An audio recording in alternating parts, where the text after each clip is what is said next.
Why'd you call me here? Di awal film kita langsung diperkenalkan kepada seorang wanita yang bernama Della, yang merupakan pembunuh bayaran terbaik yang bekerja di bawah organisasi CIA. Pagi itu Della tengah menghadap salah satu atasannya yang memberi informasi tentang pengkhianatan sang ayah dan satu temannya bernama Caleb. They delivered an asset into the hands of the Russians. Nah, di sini diketahui jika ayah Della dan Caleb merupakan petinggi dari organisasi pembunuh bayaran profesional yang juga bekerja untuk CIA. Namun mereka telah dianggap berkhianat karena sudah berniat menyerahkan data penting milik negara ke pihak Rusia. Dan demi mencegah semua itu terjadi, CIA meminta kelompok pembunuh bayaran yang dipimpin oleh Anthony Green untuk menangkap sang ayah dan juga Caleb. The CIA has deemed them as traitors. CIA contracted Anthony Green and his team to stop. Dalam baku tembak yang terjadi, sang ayah pun telah dinyatakan tewas menjadi korban, meskipun sampai saat ini pihak CIA belum bisa menemukan jasadnya. Sementara Caleb sendiri berhasil melarikan diri dari peristiwa tersebut, lalu menghilang sambil membawa aset penting milik negara di tangannya. He fled. He went underground. Sekarang pihak CIA pun telah membuat sayembara untuk siapa saja orang yang bisa membawa kepala Caleb. Maka ia berhak menerima imbalan sebesar $1 juta. Mendengar hal tersebut, seketika Della pun tampak begitu murka lantaran ia sangat yakin jika sang ayah dan Caleb bukanlah pengkhianat seperti yang wanita ini katakan. Apalagi jika mengingat tentang jasa mereka berdua yang selalu loyal dan sudah banyak membantu organisasi CIA. That Caleb and my father were loyal to this organization. Banshee, don't do this. You're not an enemy of the state. Lalu kemudian Della menyampaikan jika ia berniat akan mencari kebenarannya seorang diri, sekaligus memutuskan untuk keluar dari organisasi CIA di hari itu juga. I'm out. Take my name off your books. Adegan beralih ke 5 tahun kemudian, kita pun langsung diperlihatkan kepada Della yang kala itu tengah memasuki sebuah gedung untuk menghabisi targetnya. Saat ini ia masih menjadi seorang pembunuh bayaran profesional, namun tak terikat dengan organisasi manapun. Dalam menjalankan setiap misinya, ia dibantu dan dipandu oleh satu orang rekannya yang merupakan seorang hacker bernama Kronos, sehingga dapat mempermudah pekerjaannya.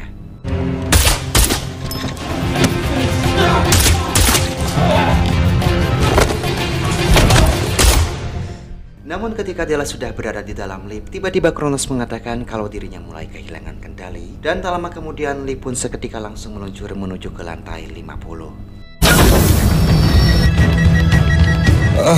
Someone's overriding my control in the elevator. Dan setibanya di sana, tampaknya Della pun sudah menyadari tentang adanya beberapa orang yang tengah siap menyerangnya. Sampai inilah yang terjadi. Setelah berhasil menghabisi beberapa orang dengan mudah, ia pun segera menuju ke sebuah ruangan dan tampak dibuat terkejut saat mendapati targetnya kali ini sudah dalam keadaan disekap di tangan Anthony bersama para anak buahnya. Anthony Green.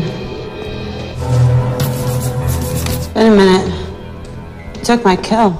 Lantas di sini Anthony pun langsung meminta Della agar dirinya memberitahu keberadaan Caleb lantaran ia tahu kalau hanya Della yang bisa mengetahui posisinya dan akan memberinya imbalan jika Della sepakat. Mengingat Caleb merupakan sahabat baik dari sang ayah, sekaligus orang yang telah melatihnya hingga Della bisa menjadi seorang pembunuh bayaran profesional. Revenge killing is revenge killing, I guess. 5 years is kind of a long time to track. Selama 5 tahun terakhir, Anthony ternyata belum mampu menemukan tempat di mana Caleb bersembunyi. Dan sampai saat ini ia masih bertekad memburu pengkhianat tersebut. Selain uang imbalan yang dinaikkan menjadi $10 juta. Rupanya Anthony berniat untuk membalaskan dendam atas kematian adiknya yang ikut menjadi korban dalam baku tembak di peristiwa 5 tahun yang lalu. The way he did, I gotta take his life. Tapi sepertinya Della pun sama sekali tak peduli dengan apa yang dikatakan oleh Anthony. Meskipun ini sebenarnya merupakan kesempatan bagi Della menghabisi Anthony untuk balas dendam atas kematian sang ayah. Namun di sini Della sadar kalau posisinya sekarang bukanlah waktu yang tepat untuk melakukannya. Hingga tiba-tiba. Oh, shut the fuck up. Open the door.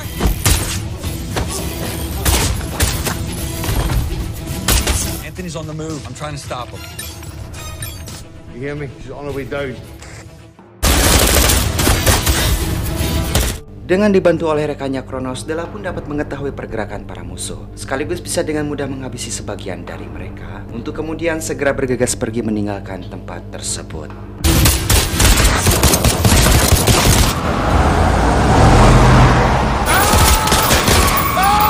Anthony yang tampak kecewa, ia pun meminta anak buahnya untuk mencari keberadaan Kronos, orang yang selalu Della panggil namanya. Rupanya mereka sudah menduga kalau Kronos merupakan sosok yang ada di belakang Della dalam menjalankan setiap aksinya.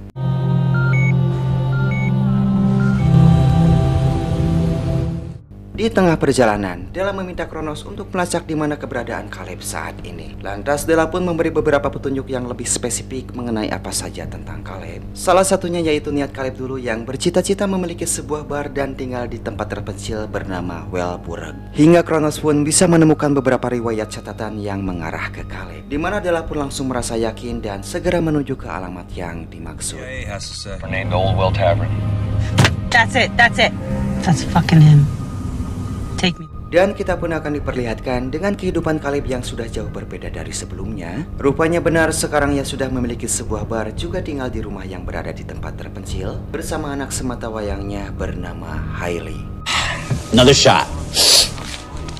Sampai tak lama kemudian ia pun begitu dibuat terkejut ketika melihat Della yang tiba-tiba datang ke tempatnya. Lantas Della pun tanpa basa-basi langsung menyampaikan tentang harga kepala Caleb yang kini bernilai $10 juta dan masih diburu oleh Anthony Green. Namun ia menegaskan kalau kedatangannya ke sini bukan untuk menghabisi Caleb, tapi justru ingin meminta bantuan Caleb untuk menghadapi Anthony bersama para anak buahnya demi membalaskan dendam kematian sang ayah.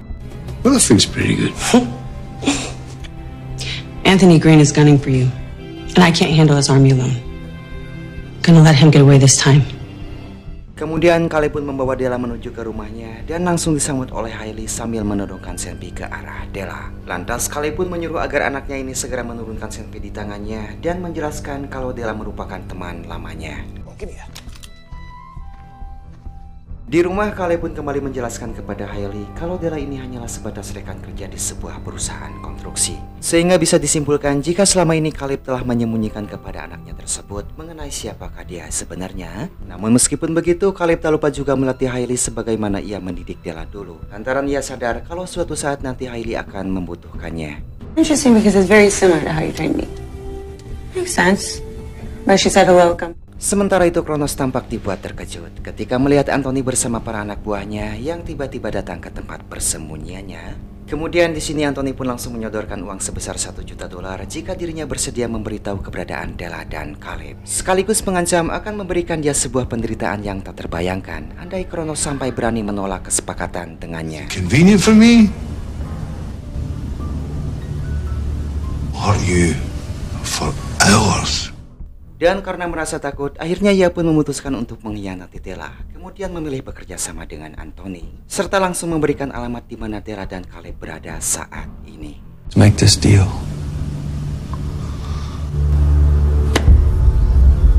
Di malam harinya Della pun kembali memohon kepada Caleb agar ia bersedia membantunya menghadapi Anthony, sekaligus mempertanyakan tentang apakah benar Caleb dan sang ayah telah berkhianat seperti yang CIA katakan kepadanya. Mendengar hal tersebut, Caleb pun hanya terdiam lalu memberinya berkas penting milik sang ayah agar Della melihat dan bisa menyimpulkannya sendiri. Good night, Banshee. And your dad. Two in the back. Nah, dalam isi berkas tersebut dikisahkan tentang seorang gadis pembelot asal Rusia bernama Malia, yang kala itu tengah meminta perlindungan kepada Caleb dan ayah Della, di mana saat itu Malia berniat menyerahkan sebuah drive kepada CIA tentang bukti kejahatan dari ayahnya sendiri, yang merupakan seorang gembong mafia senjata kelas kakap. Namun pada kenyataannya misi tersebut adalah jebakan yang dibuat oleh CIA untuk menghabisi Caleb dan sang ayah, karena mereka berdua dinilai bisa menjadi ancaman lantaran sudah terlalu banyak tahu tentang rahasia busuk CIA. Lalu kemudian menunjuk kelompok Anthony untuk melakukan serangan dan hanya menewaskan ayah Della saja.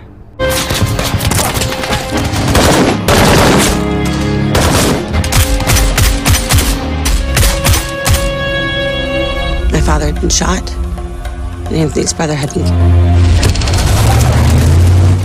Itulah alasan kenapa sampai sekarang Caleb terus diburu dengan imbalan yang cukup besar, lantaran masih dianggap sebagai ancaman berbahaya bagi CIA ke depan. Good morning. Sebelum membaca berkas yang diberikan Caleb semalam, Della pun sebenarnya sudah yakin kalau Caleb dan sang ayah bukanlah pengkhianat seperti yang CIA katakan, dan justru ia lebih mempertanyakan tentang status ayahnya yang telah dinyatakan tewas tanpa mereka bisa buktikan atau menunjukkan di mana keberadaan mayatnya. But they didn't find him. Vaughn, you know nothing has changed. Nothing. Sampai tak lama kemudian, perbincangan mereka berdua pun terganggu oleh kedatangan Hailey di sana, sehingga Caleb pun memutuskan untuk pergi membuka kedainya. Call the tavern if anything comes up. Sementara itu, Anthony bersama para anak buahnya tengah dalam perjalanan menuju alamat Caleb yang diperkirakan akan memakan waktu kurang lebih sekitar 6 jam lagi untuk sampai ke tujuan. Maka di sini ia pun meminta untuk menghubungi tim kedua yang memiliki jarak lebih dekat agar mereka lebih dulu menyerang rumah dan kedai milik Caleb. They can be there within the hour. One takes a house, one takes a tavern. Di sisi lain, Hailey pun rupanya sudah mengetahui siapakah Della sebenarnya. Bahkan ia mengaku jika dirinya telah membaca berkas yang Caleb berikan kepada Della dan menyimpulkan kalau kini sang ayah tengah berada dalam situasi berbahaya. Dimana kala itu Della pun mencoba untuk menenangkan Hailey yang tampak panik sambil mengatakan tentang maksud dan tujuan dirinya datang ke sini, yaitu demi membantu ayahnya. Hingga tak lama kemudian, Caleb dan Della pun telah kedatangan anak buah Anthony yang muncul di waktu bersamaan dan ditugaskan untuk menangkap mereka dalam keadaan hidup-hidup. Meskipun saat itu Caleb sudah merasa curiga, namun ia masih bersikap tenang sambil bersiaga dan lebih dulu menghubungi Della agar ia berhati-hati, lalu kemudian langsung menghabisi mereka semua satu persatu. Begitupun dengan Della yang segera menyuruh Hailey supaya ia lebih baik bersembunyi di dalam kamarnya. Hingga inilah yang terjadi. Hailey, go! Honestly,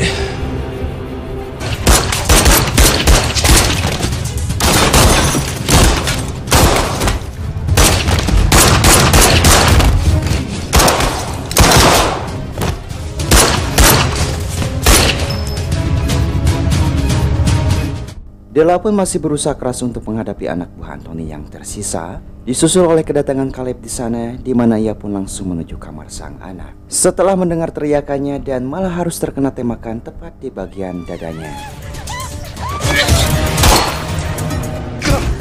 Namun meskipun dirinya dalam keadaan terluka, Caleb berhasil menghabisi anak buah Anthony ini. Begitupun dengan Della yang kala itu segera mengakhiri pertarungannya.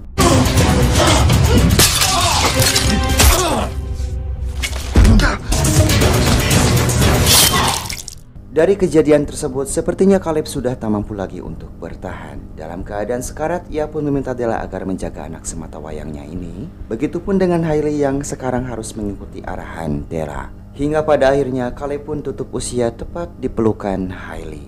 that's the best thing that ever happened to me. Setelah sama-sama menguburkan Caleb di belakang rumah, Hailey pun lantas segera membawa Della ke gudang senjata milik sang ayah dan langsung mempersiapkan diri untuk menyambut kedatangan Anthony guna menuntaskan dendamnya. My dad said if you aren't mobile, you're dead. Sementara di sisi lain, Anthony menerima informasi tentang para anak buahnya yang ditugaskan lebih dulu menyerang Caleb kini sulit untuk dihubungi. Sehingga ia pun merasa yakin jika mereka semua sudah tewas dibantai Della dan Caleb. Kemudian Anthony meminta tangan kanannya ini agar kembali meminta bantuan untuk sama-sama menuju ke rumah Caleb, tanpa ia tahu jika Caleb kini sudah meninggal dunia.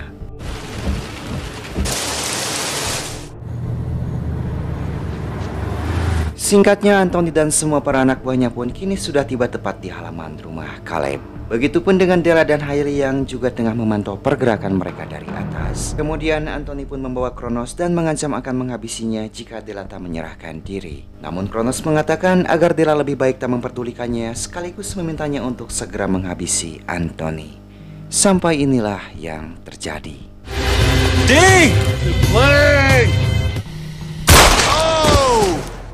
Selanjutnya Anthony pun segera menyuruh para anak buahnya tersebut untuk mulai merangsak masuk ke dalam rumah, yang tentu saja kala itu langsung disambut begitu hangat oleh Della.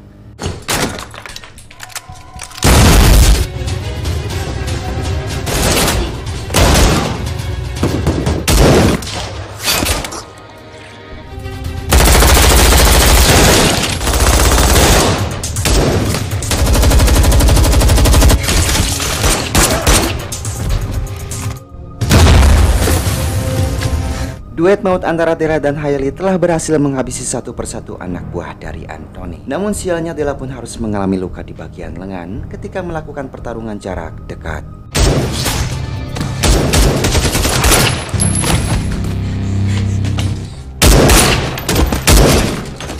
Sementara Anthony yang sudah kehilangan banyak anak buahnya, ia pun mulai turun tangan serta memaksa supirnya ini yang tampak ketakutan untuk ikut dalam peperangan.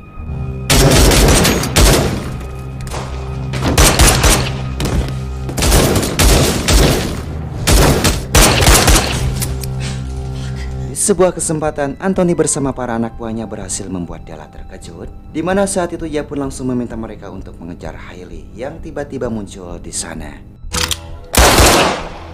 Go, go, go! Go!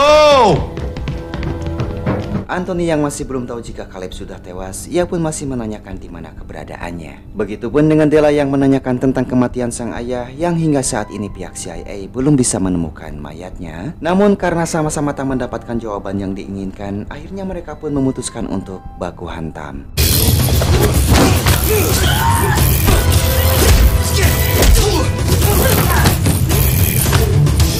Dan di waktu bersamaan, Hailey pun masih berjibaku dengan anak buah Anthony, di mana pria itu pun sepertinya kesulitan untuk menghadapi gadis remaja tersebut. Sementara itu si wanita ia malah bengong melihat aksi perkelahian mereka berdua dengan wajah yang tampak kebingungan.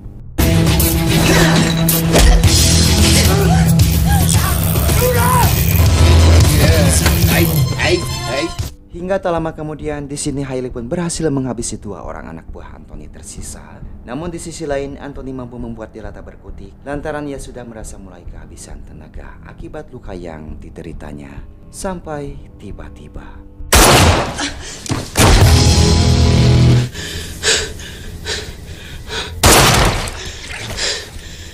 dan setelah melewati semua kekacauan yang terjadi, Della pun mengajak Hailey untuk lebih dulu menikmati waktu santai di sebuah hotel sebelum nantinya kembali melanjutkan petualangan mereka.